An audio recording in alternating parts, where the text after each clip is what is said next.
दर्शकों के लिए बताता हूं, जब फूड इन्फ्लेशन 6.3% है तो वित्त मंत्री जी कहती मैं प्याज नहीं खाती। जब सरसों के तेल का इन्फ्लेशन 30.84% है और ये भारत सरकार का डेटा है, तो हमारे पेट्रोल के मंत्री कहते हैं कि सरसों के तेल में मिलावट कम हो गई इसलिए ये बढ़ रहा है।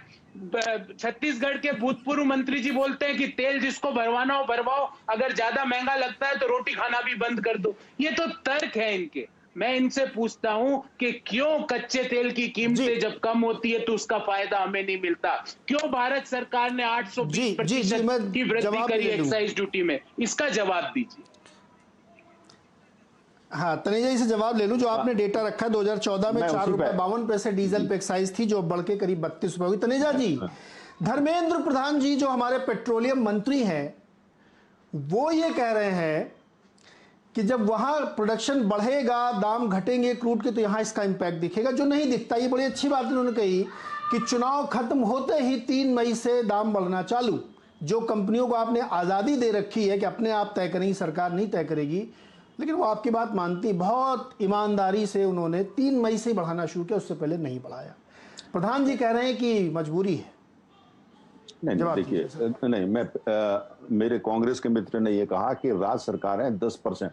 देखिए, राज्य सरकारें जो टैक्स अपना लगाती हैं, एड वैलोरम लगाती हैं। एड वैलोरम का मतलब हुआ, आपके दर्शक समझते हैं कि वो प्रतिशत के हिसाब से होता है और उनका उसी हिसाब से बढ़ जाता है। अगर जहां पे कीमत बढ़ी है तो वो प्रतिशत में एक्साइज भी काउंट कर लेते हैं, यानी जो तेल की कीमत है, बेसिक प्राइस, उस पर केंद्र का टैक्स, उसके ऊपर प्रतिशत लगाते हैं, और वो भी एड वैलोरम। मतलब जब भी होता केंद्र का टैक्स कभी नहीं बढ़ता।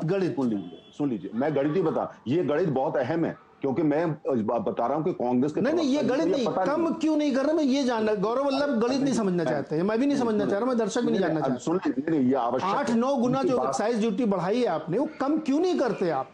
अच्छा, नहीं, मेरे ही आपको यही कहा, यही प्रश्न जाता है कि राज्य संपन्न राज्य सरकारें जो मतलब कहां पैसा खर्च करिए, तो सेस भी लगा रखा है। महाराष्ट्र सेस क्यों कम नहीं करती? राजस्थान ने सेस लगाया, क्यों नहीं कम करता? एड वैलोरम क्यों लेती है महाराष्ट्र सरकार? एड वैलोरम टैक्स क्यों लेती है? आप इस बात का मुझे जवाब दीजिए। और एक्साइज को साथ में क्यों जोड़ती है महाराष्ट्र की सरकार, पंजाब की सरकार, राजस्थान की सरकार? इस बात का मुझे जवाब दीजिए। आपने एक टैक्स लगाइए, फिक्स कर दीजिए, इतना टैक्स पर लीटर हो गया। आप क्या करते हैं, पहले बेसिक प्राइस लेते हैं, बेस पे एक्साइज जोड़ देते हैं, उस पर प्रतिशत के हिसाब से बढ़ाते हैं।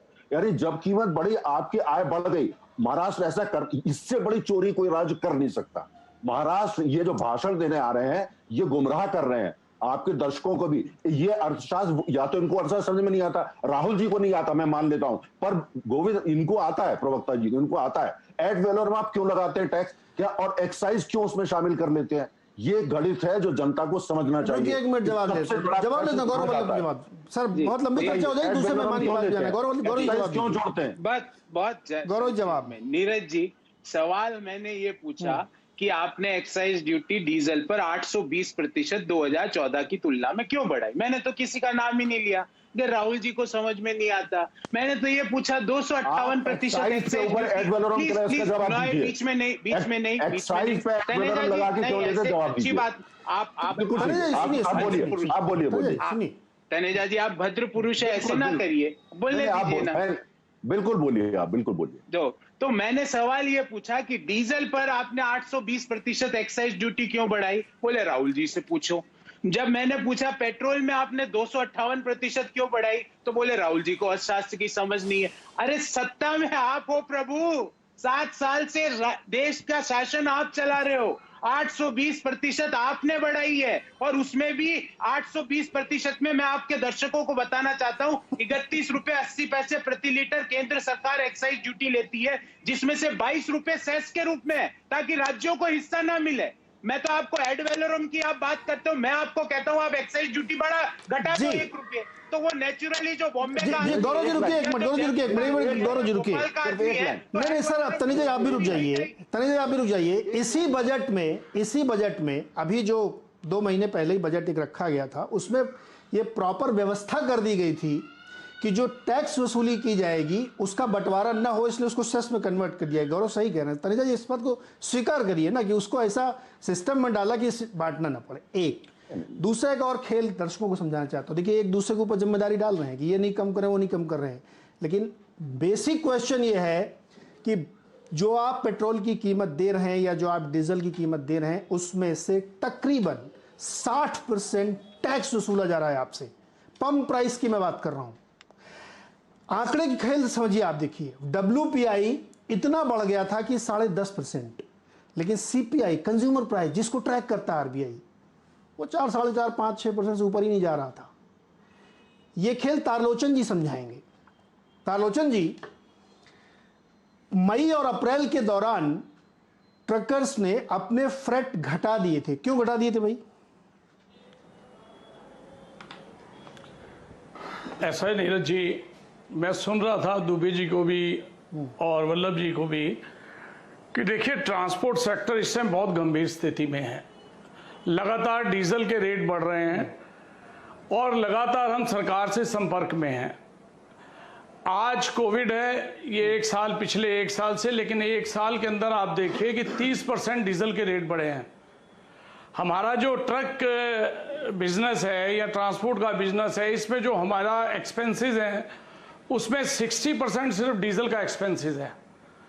तो आज जब कोविड का टाइम था और बाजारों के अंदर जब ऐसा समय आया कि आदमी आदमी से डरता था, उस वक्त में भी हमारे ट्रकर्स, ट्रांसपोर्टर्स ने गवर्नमेंट के साथ कदम से कदम मिलाकर जो उनकी सप्लाई चेन को टूटने नहीं दिया। चाहे उसमें जो भी एसेंशियल आइटम थी हमने लोगों तक पहुंचाई, चाहे कोविड का कितना भी खर्चा था, उन ड्राइवर्स ने अपनी जान पर खेलकर। लगातार हमने सरकारों से ये भी कहा कि ड्राइवरों को वायरल का दर्जा दिया जाए, कि उनको भी ये कोरोना वायरस जो आपने किया है उनका करके उनको भी आप कोई कुछ ना कुछ ड्राइवरों के लिए भी सोचें, उनका कोई जो इंश्योरेंस करें या उनको कुछ एडवांटेज गवर्नमेंट की तरफ से हो, ताकि वो लोग ऐसे मुश्किल समय में अपने घरों पर ना बैठ जाएं और लगातार आपको सर्विस दें। दूसरी बात मैं कहना चाहता हूं कि हमारा ट्रांसपोर्ट सेक्टर है, इसको पूरी हम कहते हैं कि ये रीढ़ की हड्डी है देश की अर्थव्यवस्था की, लेकिन इस रीढ़ की हड्डी की तरफ बिल्कुल भी पिछले 2-3 साल से तो बिल्कुल भी ध्यान नहीं दिया गया। जब भी हमारी डिमांड, किसी तरह की भी डिमांड हुई, डीजल बहुत बड़ी डिमांड है, अगर आप अभी ये देखिए कि 50% प्रोडक्शन है और 50% प्रोडक्शन में भी कम से कम 9 से 13% तक के फ्रेट बढ़ गए हैं। अगर ये फुल उसमें आएगा जब प्रोडक्शन के अंदर, तो आप देखिए ट्रकों के भाड़े और बढ़ेंगे और जिसका सीधा सीधा असर पब्लिक पर जाता है, क्योंकि हर एक तरह का आइटम जो है माल बनने से लेकर और कंज्यूमर तक पहुंचने तक हर एक माल को 4-5 दफा ट्रांसपोर्ट होना पड़ता है। तो आप देखिए कि लगातार सरकार से हमारी डिमांड है, इस पर कोई नहीं, और आज भी 32 रुपए कॉस्ट करता है, उसके ऊपर तो सब कुछ टैक्सेस हैं। तो सरकार में हमारा यही अनुरोध है, सरकार पेट्रोलियम की जगह कोई और जगह भी देखे जहां से कि उनको इनकम हो सके। तारलोचन जी, आप ये कह रहे हैं आज हमारी जो हालत है ट्रांसपोर्ट खेल में दर्शकों को समझाना जा रहा था।